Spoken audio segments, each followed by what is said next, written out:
Have you ever looked up at the daytime sky and tried to comprehend that 93 million miles away, a thermonuclear reactor is burning? A star that gives us life, but whose fury could destroy everything we've built. Humanity has always dreamed of understanding it, but how do you study something you can't possibly approach? The answer came in the form of the most audacious creation in the history of space exploration. An answer that says, we are going to touch the sun. On August 12, 2018, we challenged the sun. We launched the Parker Solar Probe. This isn't just a spacecraft, it's the tip of humanity's spear. Today, it's the fastest object ever created by us, accelerating to a speed of nearly 435,000 miles per hour. At that speed, you could fly from New York to Tokyo in less than 1 minute. The mission is named after astrophysicist Eugene Parker, who predicted the existence of the solar wind back in 1958. At the time, his idea was ridiculed. Today, the probe bearing his name is literally bathing in that wind where it is born. And the results have already overturned our understanding of the sun. In April 2021, the Parker Solar Probe accomplished a historic feat. It crossed the Alphen critical surface, an invisible boundary where the sun's atmosphere ends and open space begins. To put it simply, for the first time in history, we touched the sun. Imagine you've spent your whole life studying a waterfall from its spray, and now you've brought your ship directly under its roaring currents. While inside the corona, the probe discovered chaotic magnetic switchbacks. Imagine you're driving on a highway and suddenly the road makes a sharp 180-degree zigzag and then immediately returns. This is exactly how the sun's magnetic field behaves. These kinks carry enormous energy and, as we now believe, play a key role in heating the corona. Parker was able to trace their source to the very surface of the sun. We also learned where the fast solar wind comes from. Data from Parker confirmed that it originates in coronal holes, regions where the magnetic field is open to space, acting like a rocket engine nozzle. This is fundamental knowledge that is changing our models of space weather. But every new piece of knowledge raises a deeper question. What if this is just the beginning? What if we decide to take the next, even more insane step? What if we face a temperature not of 2,500 degrees F, but 2,550 degrees F?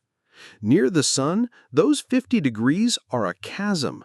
It's a physical barrier that our current technology cannot overcome. To understand why, you need to look into the heart of our protector. This is the Parker Solar Probe's heat shield. It's only 4.5 inches thick. A brilliant white ceramic coating takes the first hit, reflecting 93% of the light.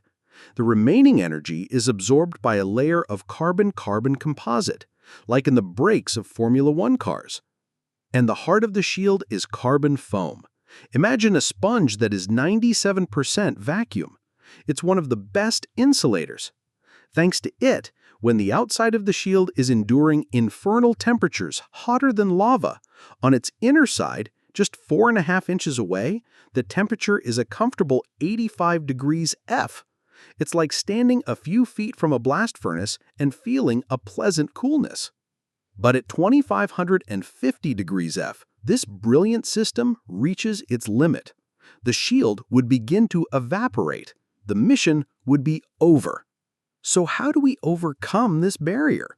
The answer? Change the philosophy of protection. Don't absorb heat, but don't let it in. We call this concept solar white. It's a new generation of metamaterials designed to reflect not 93%, but 99.9% of all solar energy.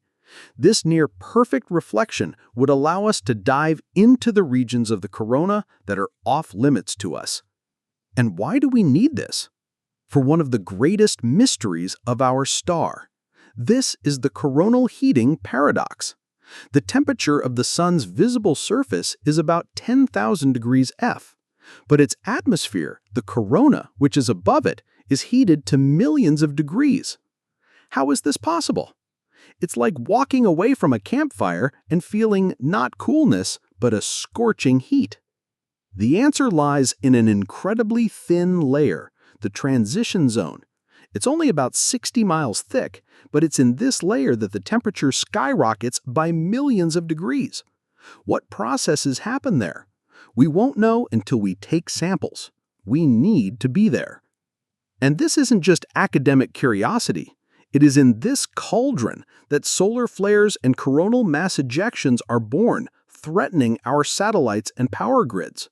Understanding these processes is a matter of our technological security. So what is happening with the mission right now? Parker is at the peak of its program. During 2025, it is performing its closest flybys. And this is no accident. The Sun is currently near the maximum of its 11-year activity cycle. For Parker, this is a unique opportunity to study the storms from within. What's next? The primary mission formally concludes, but the spacecraft is in excellent condition. In 2026, an extended mission will be planned. Parker will continue its orbits, giving us a complete picture of our star's life. The Parker Solar Probe mission has taught us how to touch a star. Our next task is to look even deeper into the very heart of its mystery. This is a challenge for the next generation. Want to learn more about the boldest ideas that are changing our world? Subscribe to our YouTube channel, What If Story, and explore the future with us.